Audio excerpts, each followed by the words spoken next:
Bem, pessoal, continuando. Então aqui nós temos resumidamente nessa tabela as três ordens de reações mais importantes em química geral. Tá? Existem outras, né? Se vocês quiserem estudar, existem artigos relacionados à ordem de reação, mas aqui para química geral 2 a gente vai falar principalmente de reações de ordem 0, 1 e 2. Então resumidamente aqui nós temos para a ordem de reação 0, né, a lei de velocidade é expressa através dessa expressão matemática, onde eu tenho d delta d concentração de A sobre dt é igual a constante de velocidade. O tempo de meia-vida. O tempo de meia-vida é o tempo necessário para que metade da concentração do meu reagente caia pela metade. Então, o tempo de meia-vida seria isso. Para o caso das reações de ordem 0, ele se iguala ao tempo de meia-vida é igual à concentração inicial dividido por 2K, que é a constante de velocidade. O gráfico que dá uma reta para esse tipo de reação de de ordem 0, aliás, é a concentração versus o tempo. Então, se eu plotar um gráfico concentração em função do tempo e der uma reta, eu sei que a minha reação é de ordem 0. No caso da ordem 1, a lei de velocidade que expressa esse tipo de reação é d concentração de A sobre dt, que é igual a K vezes concentração de A. O tempo de meia-vida para esse tipo de reação é ln de 2 sobre K. E o gráfico que me dá uma reta para esse sistema é o ln da concentração de A vezes o tempo. Tá? No caso da ordem 2, o que nós temos é essa outra lei de velocidade, né? Onde nós temos dA sobre dt igual a K concentração de A ao quadrado, onde o tempo de meia-vida é 1 sobre K concentração inicial de A. E o gráfico que me dá uma reta para esse tipo de reação é 1 sobre A versus o tempo. Então, se eu graficar as concentrações de 1 sobre A versus o tempo, eu tenho uma reta. Então, em geral, o que acontece? Nós passamos aí os exercícios. Em geral, você tem uma tabela de dados de concentração em função do tempo. Aí você vai precisar fazer esses gráficos aqui. Se o gráfico dá uma reta só plotando concentração versus tempo, então eu tenho reação de ordem 0. Se o gráfico não dá uma reta, então você vai pegar os dados e jogar o logaritmo neperiano, né? Esse ln é logaritmo neperiano ou logaritmo natural. Quando eu faço o logaritmo natural das concentrações em função do tempo, se me der uma reta, assim, então eu tenho uma reação de ordem 1. Se novamente você não obtém uma reta, você vai plotar o outro gráfico, 1 sobre a concentração. E agora, se der uma reta, a reação é de ordem 2. Bem, as equações que representam esses gráficos aqui, essas retas, são essas aqui. Ó. Então, para a ordem 0, seria a concentração de A é igual à concentração inicial de A menos Kt. Então, esse gráfico aqui é representado por essa equação de primeiro grau. A outra equação de primeiro grau que representa essa reta aqui, ln da concentração vezes o tempo, é dada por essa outra expressão matemática, ln da concentração inicial dividido por concentração do reagente A é igual a Kt. Lembrando que aqui é porque eu estou falando uma reação genérica. O A aqui pode ser substituído por monóxido de carbono, CO2, água. É a substância que você está analisando. Tá?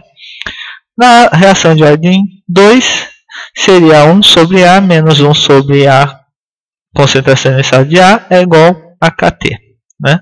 Então essas são as três equações importantes aí que a gente vai estudar bastante. Já existe exercício na lista 1 para fazer. Então, qualquer dúvida, nós estamos aí para tentar sanar e resolver. Vamos fazer um exemplo aqui, né? Modificando as concentrações. Então, nós temos aqui, considerando a reação entre o T-butilbrometo e uma base a uma temperatura de 55 graus, a reação que representa essa equação química é essa aqui. né? Então eu tenho o T-butilbrometo reagindo com uma base OH- em meio aquoso, formando então um álcool em meio aquoso e liberando o íon brometo para a solução. Os dados experimentais são apresentados aqui na tabela. Então foram feitos 5 experimentos, dos quais 3 deles foi variada a concentração do T-butilbrometo e 2 manteve-se constante a concentração de OH-, e no outro 2 últimos experimentos manteve-se constante a concentração do T-butilbrometo e variou a concentração de OH.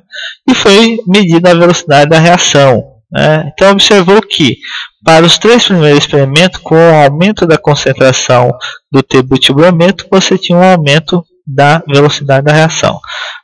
Por outro lado, quando fizeram os experimentos com as concentrações constantes de T-butilbrometo, variando a concentração do OH-, observou-se que a velocidade da reação não se alterava. Então, pede-se nesse exemplo a ordem de reação com respeito ao T-butilbrometo e o OH-.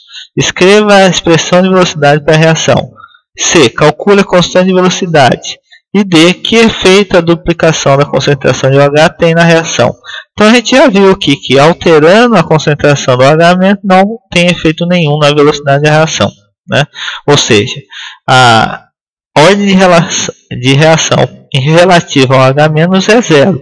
E a gente vai demonstrar isso através de cálculos aí, né? Então, primeira parte no item A, né? Vamos calcular aí a ordem de reação com respeito ao T-butilbrometo, né? Pegamos duas velocidades específicas, velocidade 1 e 3 e concentração 1 e 3. Substituindo os valores, nós temos aí a relação 0,05, 0,015 e 0,005, que é igual a 1,5 sobre 0,5 elevado a m. Fazendo essa relação, nós obtivemos que a velocidade triplicou, né? Consequentemente, a concentração também foi triplicada. E, como eu tenho 3 igual a 3, o m aqui tem que ser simples 1. Né? Para o OH-, a mesma coisa a gente fez usando a velocidade 2 e 5. Né? E observou que nós temos 1 igual a 4n. Para que 1 seja igual a 4n, o n tem que ser 0, porque qualquer número elevado a 0 é 1. Então, nós já tínhamos verificado que a ordem de reação com respeito ao OH- era 0. Né? Então, nem precisava fazer a conta, mas para que você possa provar que isso é verdade, nós fizemos aí a demonstração matematicamente. No item B, era para colocar a expressão de velocidade. Como nós já sabemos que a ordem de reação com respeito ao T-butilbrometo é 1 e com o OH é 0, a reação é de ordem 1, né, global de ordem 1. Se ela é de ordem 1, se a gente pegar lá pela tabelinha, nós vemos que a velocidade é igual. Né? Pegando a tabelinha, ordem 1, velocidade da reação é igual a K vezes concentração de A. Quem que é o A aqui? É o T-butilbrometo. Né? Então, pegando aqui a expressão, colocamos aqui os valores, né? E aí obtemos que a expressão de velocidade é igual a K vezes concentração do T-butilbrometo. No item C, é simplesmente usar essa lei de velocidade que a gente já determinou, substituir os parâmetros que a gente tem, né, pelos dados experimentais e determinar a constante de velocidade. Então foi isso que foi feito. Pegamos o experimento 3, um valor de 0,015 mol por litro segundo, que é igual a constante vezes a concentração. Né? Então, velocidade, K, concentração. Dividindo um pelo outro, vai ter a constante, vai ser 0,01 segundo a menos 1. E no item D, a gente já respondeu essa questão. Né? O OH- não tem qualquer efeito na velocidade da reação, porque ela é de ordem 0 com respeito ao OH-, isso significa que é independente da concentração. Por mais que eu modifique a concentração, eu não vou ter nenhum efeito com respeito à velocidade da reação. Bem, dois modelos são necessários ou são usados para explicar como que a velocidade da reação se processa na cinética química. Os dois modelos são o primeiro modelo de colisão e o segundo modelo do estado de transição. No modelo de colisão, o principal ponto aqui que é usado é a questão da energia de ativação, que é a energia mínima que as moléculas devem possuir para que a colisão seja efetiva. E além disso, além de que você precisa ter uma energia associada à colisão, essa colisão não pode ser de qualquer maneira, ela tem que ocorrer de um modo efetivo, né? Então aqui nós temos o exemplo da reação do monóxido de carbono gasoso mais NO2 gasoso reagindo com CO2 mais NO2, formando NO. Então a lei de velocidade para essa reação é velocidade da reação é igual a K, concentração de CO, vezes concentração de NO2. Bem, então a gente percebe que para que haja a formação do dióxido de carbono, um oxigênio do dióxido de nitrogênio tem que passar para a molécula de monóxido de carbono. Então eu preciso ter a seguinte reação. Imagina uma molécula de CO, então aqui eu tenho o oxigênio e o carbono, ela vai ter que colidir com uma molécula de NO2, de modo que haja transferência de um átomo de oxigênio dessa molécula para essa outra molécula, né? Então, se essa molécula colidir nesse sentido, ou seja, o carbono reagindo com o nitrogênio, colidindo com o átomo de nitrogênio, ela não terá uma efetivação de ligação, porque esses caras aqui não vão se ligar entre si. Então, essa colisão não vai ser efetiva. Então, para que a colisão seja efetiva, eu tenho que ter uma orientação tanto do CO quanto do NO2 dessa maneira aqui, por exemplo. Então aqui eu tenho o carbono, vai colidir com o átomo de oxigênio, e aí eu vou ter a possibilidade de formar a ligação entre o CO e a quebra da ligação entre NO, né? Então esse tipo de orientação é o chamado colisão efetiva, né? Então, para isso, além da energia de ativação, que é a energia mínima, para que haja colisão, eu tenho que ter uma colisão efetiva. Isso é expresso da seguinte maneira na constante de velocidade, que é o fator P, Z e F. O fator P é o fator estérico, ou seja, leva em conta o fato de que apenas certas orientações das moléculas têm possibilidade de colisão favorável, levando a uma reação dos reagentes a produto. Geralmente esse valor, como a gente não tem o conhecimento adequado sobre como é a frequência de orientações, né, geralmente nós consideramos como 100% igual a 1, mas na realidade é menor do que 1. Né? Já além de ter esse fator estérico, né, nós também temos o fator Z, que é a frequência de colisão, ou seja, que fornece o número de colisões moleculares que ocorrem por unidade de tempo e unidade de concentração, né? Isso é extremamente importante quando a gente falou lá, quando você aumenta a concentração das soluções, né? Você tem o favorecimento do aumento da frequência de colisões. Consequentemente, aumentando a frequência de colisão, é mais provável que você tenha colisões efetivas, ou seja, colisões que tenham direções apropriadas, né? Além disso, outro fator importante aí quando a gente fala de fator de constante de velocidade, né, é a fração das colisões em que a energia das moléculas em colisão é igual ou superior à energia de ativação, e ela é expressa como uma exponencial de E menos energia de ativação sobre RT. Então leve em consideração a temperatura, e levando em consideração a temperatura é o grau de agitação das moléculas. Quanto maior a energia cinética das moléculas, maior a energia que a molécula tem para que numa colisão efetiva leve à formação de produtos, né? Então esse é o outro ponto importante, que leva em consideração a energia de ativação das moléculas. Bem, já no modelo do estado de transição, o que nós temos é a formação de um complexo ativado. E esse complexo ativado ele está diretamente relacionado com a energia de ativação. Então, é a energia mínima necessária para que os reagentes possam passar de reagentes a produtos.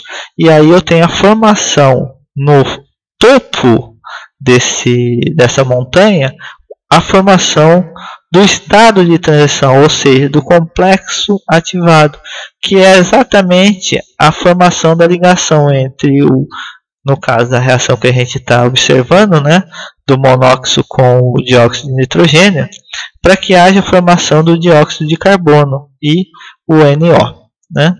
Então, uma das características do complexo ativado ou do estado de transição é que ele está em equilíbrio com os reagentes e pode se decompor tanto a reagentes quanto a produtos.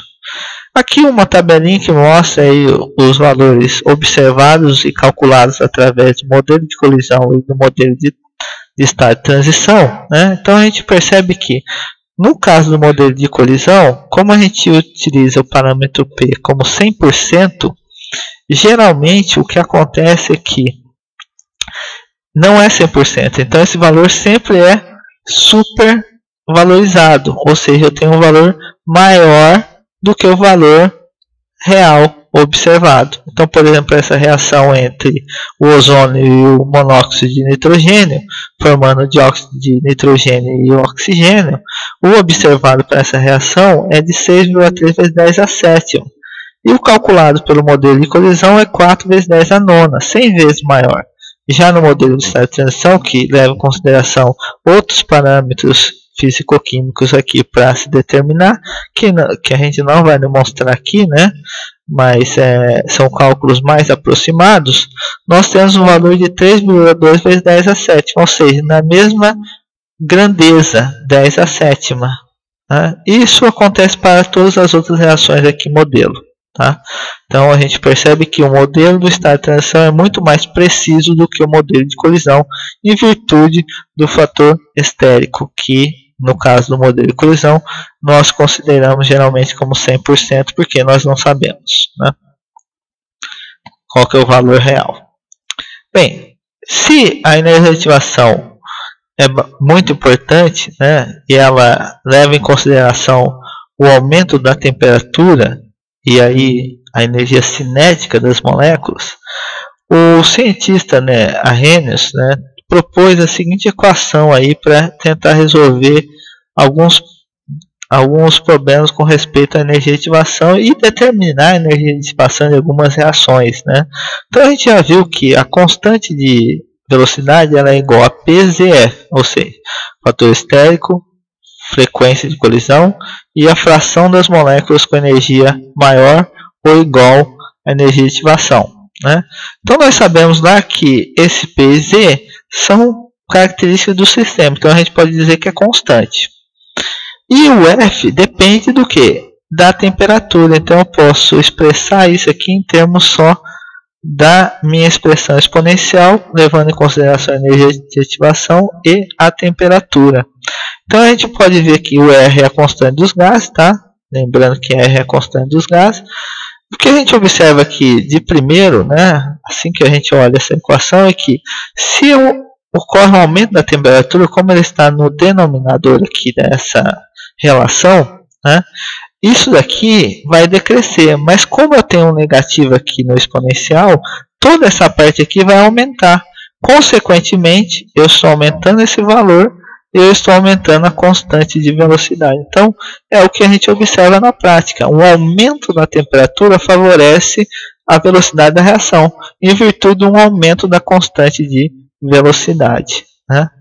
Isso foi bastante utilizado por Arrhenius, né, usando uma definição matemática, né? Ele pegou essa equação, jogou o logaritmo neperiano ou logaritmo natural nessa equação e observou que essa equação se assemelha bastante a uma equação do primeiro grau, então onde LK é igual a ln de A, LA, aliás, menos EA sobre RT, né? Como ela estava, esse termo aqui estava sendo o exponencial, né? O ln do exponencial, né, o ln de E, é o expoente do E, joga para fora, e o ln de E na base E é 1. Por isso que aqui sai o ln. Então o que eu tenho? O Y é o ln de K, ln de A vai ser o nosso B, e aqui nós temos a relação aqui vezes x, né? AX. Então aqui seria que o x é 1 sobre t, né? Que é 1 sobre T. Né?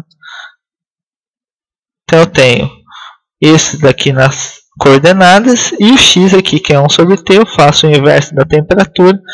Nas abscissas eu vou ter uma reta, onde a inclinação dessa reta é exatamente esse termo aqui, menos EA sobre R, onde R é uma constante e E eu determino. Tá?